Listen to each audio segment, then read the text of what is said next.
Welcome to lesson 2.2. Today we're going to talk about measuring angles. The measure of an angle is the smallest amount of rotation that's necessary to rotate from one ray of an angle to the other. So what that means is if I draw two rays, draw them down here, it's the smallest amount of rotation. So I can either rotate that way, from here to here, or I can rotate down around here. But we can see that this is a larger rotation than this rotation. So this definition says that it's the smallest rotation necessary to rotate from one ray of an angle to the other. So it's this measure here. Now, if we want to measure this here, we have to find the unit. So the unit we're going to use is degrees. Degrees is the unit used to measure the rotation of an angle. Now, degrees are measured as if it's a circle.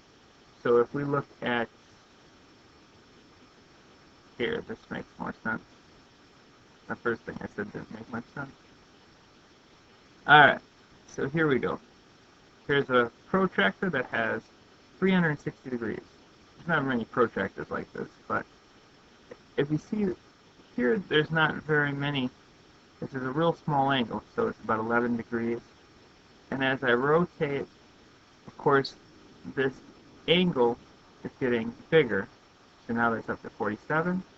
And if I go all the way around the circle, now this isn't no longer the smallest distance between them. But from here all the way around to there, you'll see it's about 360. I don't know if this will... Oh, it does read 360. For a second I got it. There it is. So 360 degrees all the way around a circle. Now if I want to do 180 degrees, I can get it. There we go. That's halfway around the circle. And then 90 degrees is a quarter of the way around the circle. I can get it. Oh, I thought I had. Oh, well, you get the point. So 40 degrees would be here. 120 would be over there. So you can tell that 120 is between 180 and 90. 40 is between 0 and 90. Now if we want to measure this angle, usually how we measure these is with a protractor that's half of a circle. We take a protractor like this, we line this line down here up with one of the rays. So I'll line it up with this ray down here, and the center of the protractor goes right at the vertex. Exactly perfect. There we go. Alright. So since we have one lined up, then we take this, and it looks like it measures 56 degrees.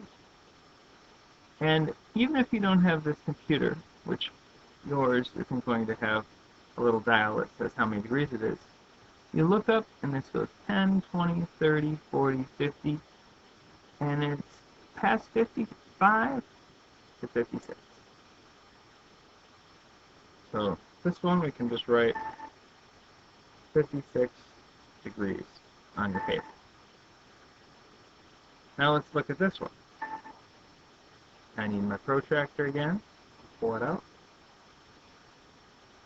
Now I'm going to try to line this up with one ray.